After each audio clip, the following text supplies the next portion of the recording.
do followers even matter anymore? You know, I thought I'd devote an episode to this, and you're probably going, Dean, why are you devoting an episode just to followers?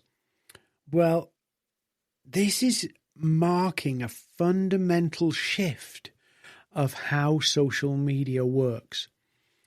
And it's actually a good thing for you and me that the, popularity competition that social media has propagated, they're going to shake it up, and it's going to be massive for you. Because you may not, let me start at the beginning. When social media started, obviously Facebook was the kind of almost the first to the party. When it started, it was about friends and who you were connected with and friends with. And then they brought in followers with Instagram and Twitter. And followers were people who subscribed because they liked your content.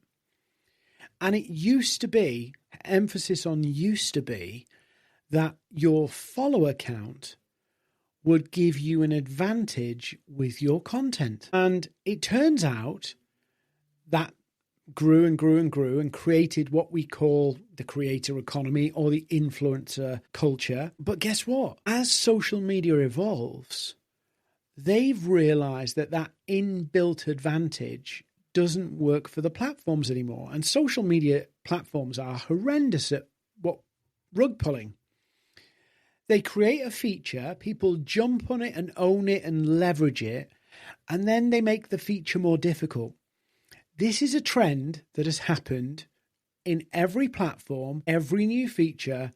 They roll it out, make it easy for people to get hooked on, and then they raise the bar. They make it more difficult.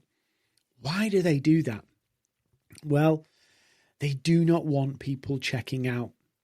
They do not want people leaving the platform.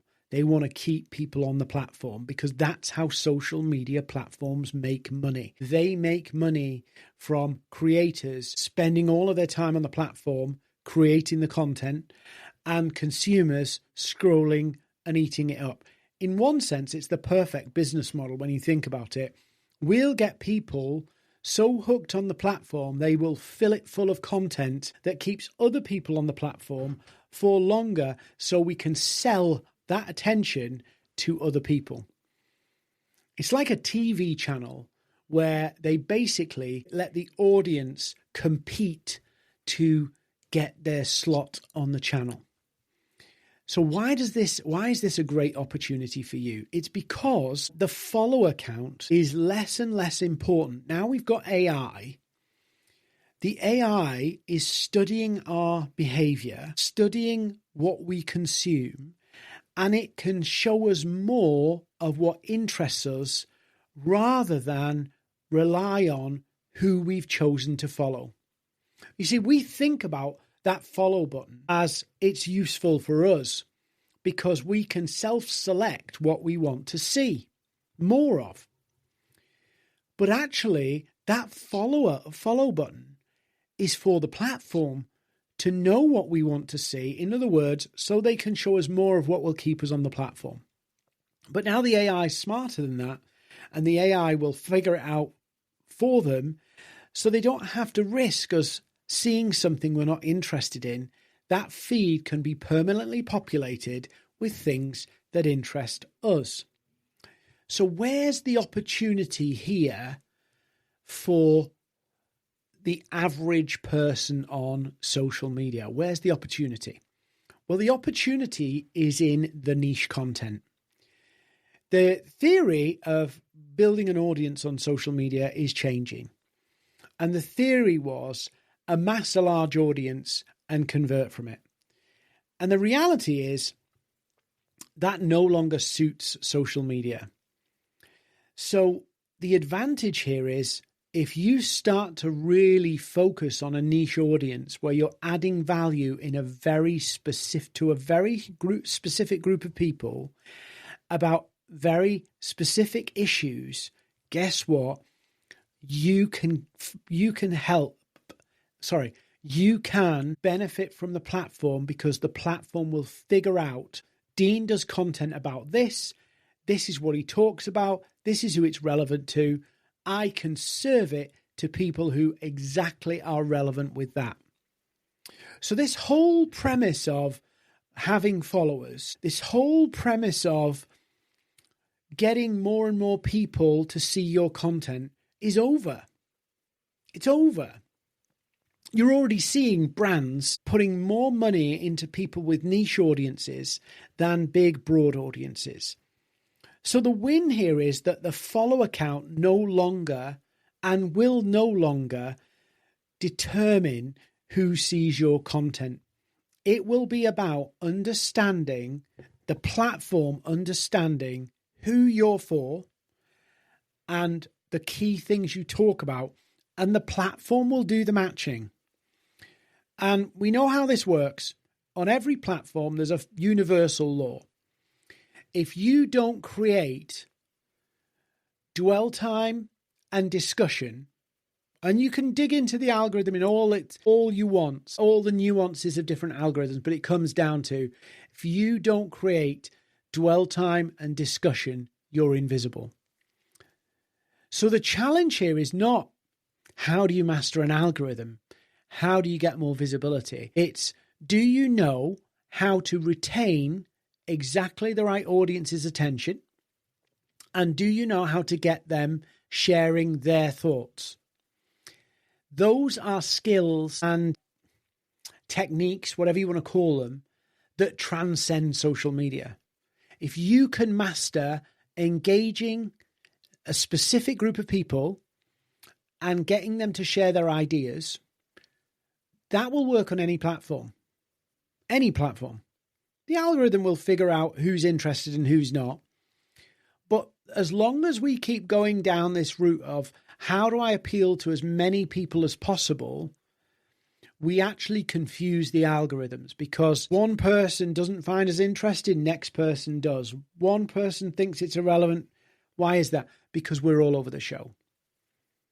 So if you've got a load of valuable content for junior lawyers, build a junior lawyer channel. Make it for them. Yeah. Give value for them. Start discussions about things that matter to them.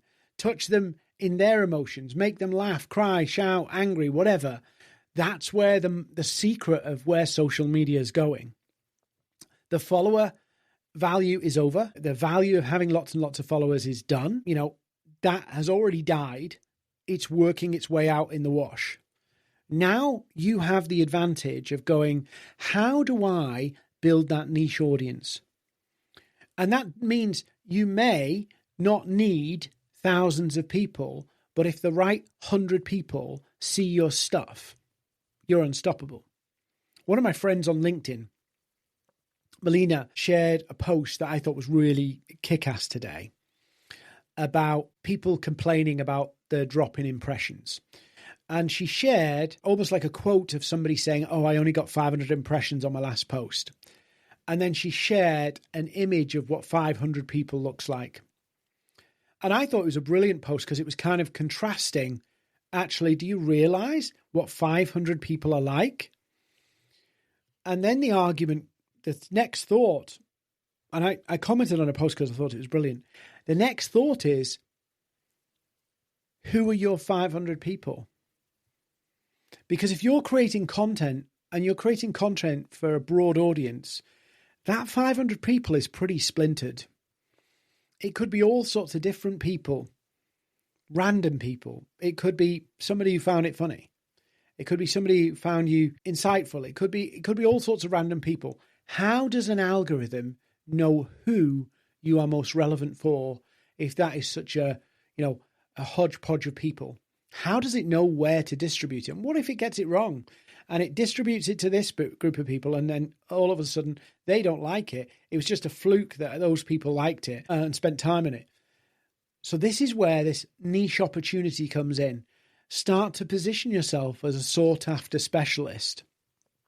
Start to put that together so you're going, I don't need to play this popularity contest. If I've got the right 500 people around me, if I've got the right 500 people listening to me, I'm unstoppable. And that's true. 500 of exactly the right people paying attention to you is incredible. So why don't we do this? Why don't we do this? We don't do this because we're afraid. We're afraid that if we talk to one audience, it will fail. We're afraid that if we decide to lock onto one niche audience, like lawyers, or one specific problem, we lose, we miss out.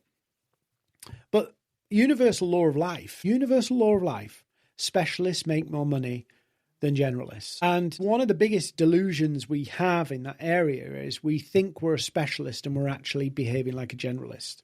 And I'll give you an example. LinkedIn, right? Social media is an industry, but within that, there's LinkedIn. Yeah, I'm a bit of a specialist on LinkedIn. I think, I hate the word declaring yourself an expert, but I think I am an expert on LinkedIn. I've been doing it for long enough. I make good money from doing it. So I'm an expert in LinkedIn, but there's probably 10, 15,000 people who are experts on LinkedIn. How am I different? I specialize in helping people win clients on LinkedIn. That's what I do. Winning clients on LinkedIn, making money on LinkedIn. Now, other people could probably do that. My methodology differentiates me again, but I'm not just, hey, I'm a LinkedIn expert. I am a LinkedIn expert in a specific area of LinkedIn. Can I help you create content? Can I help you build newsletters? Can I do all of these other things? Yeah, but my angle is winning clients on LinkedIn. So if you come to me and say, Dean, I want to build a million following, I want to go viral every day, and I want to build a huge global personal brand, that's not my specialism. My specialism is helping you win clients and make money on LinkedIn. And I can help people do that with a tiny following, without any engagement, without spending hours on the platform. That's a sub area that I can own. And so if I just talk and focus on that thing, I can gain attention from people where that matters. And that's where social media is going. The follower bit's gone. It's now about, can you create dwell time and discussion with a narrow audience so the algorithm can see who you're relevant for, and the algorithm and the AI behind it will find the right people. That's a universal law. The algorithm is human. The algorithm is going, what is entertaining and keeping humans on this platform? If that's the case, let's show more of that to more of those people. That's how it works. Yeah, just like Netflix, if you watch a Bruce Willis film, the recommended for you is going to show you more Bruce Willis films. That's how it works. And if people like a certain string of films together, yeah, Armageddon and 2012 and The Day After Tomorrow, what was it? The Day After Tomorrow, whatever. If you like End of the World films, it's going to show you more End of the World films. And if somebody else watches Day After Tomorrow or Tomorrow Never, whatever it's called, Day After Tomorrow Never Ends, whatever it is, that's James Bond. But if you watch one disaster film, it's going to show you more. And that's how it works. That's how it works. The algorithms and the AI will do the distribution. That's the new world. Yeah, because it's smarter, it's more efficient, it's more reliable, it's more profitable for the platform to do that. So that's why they're stripping all this stuff away. And so your response to this, the opportunity for you is you can build a very successful business by focusing on one group of people, and you don't need millions. You don't need tens of thousands. You need a few hundred, and you can make a ton of money. You can make a ton of money by having a very small audience that is bang on who you help. And the algorithm will help you if you've got, bluntly, the balls to focus. If you haven't got the balls to focus, you will start to compete with everybody else, and that's the tricky space. That's a real tricky space to occupy, trying to compete with everybody else. So the follower is not a worry. If you're chasing followers, you're chasing the wrong thing, because followers are over. Already, followers don't see your content on LinkedIn. Followers don't guarantee to see your content on Instagram. Followers don't guarantee to see your content on TikTok. Nothing is guaranteed with followers anymore. Even when you put a notification to say you want to see all of their stuff, you don't see it all. So it's not that anymore. It's now your opportunity to go, who's the audience I want to own? Who are they? What's the topic I'm going to own? The audience I want to own and the topic I want to own. And I mean niche topic. I don't mean like LinkedIn. It's too big. Think about that. That's the big opportunity. People are getting pissed off with falling impressions. Instagram's horrendous. Even TikTok's difficult. LinkedIn's getting more difficult. And we're playing the wrong game. Yeah, instead of playing this kind of popularity contest and quest for fame, what we need to do is think, how can we create this bubble of all the right people around us so we can convert in higher percentages with fewer numbers? That's where the game is. And look, I know this has been a brief little podcast, but I think this is probably a killer thought for some of you, because I know a lot of people go round the treadmill, round and round and round, buying course after course after course. You know, I saw somebody today sent me an email saying, I want to help you gain 100,000 followers and go viral in the next 30 days. I'm like, that's nice for my brain chemistry, for the dopamine hit, for the kind of approval addiction that we're all wired to need now. But actually, I want to make more money. And it's an easy sell. More followers, 1 million views. It's such an easy sell because our brain chemistry is wired to want that. But actually, the money's in the niche audience. The money's in turning a small crowd and building a small crowd are exactly the right people. 500 people. Visualize 500 people in a room. Now imagine if that room is your social profile.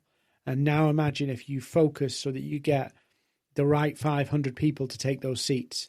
You will be fucking unstoppable if you can do that.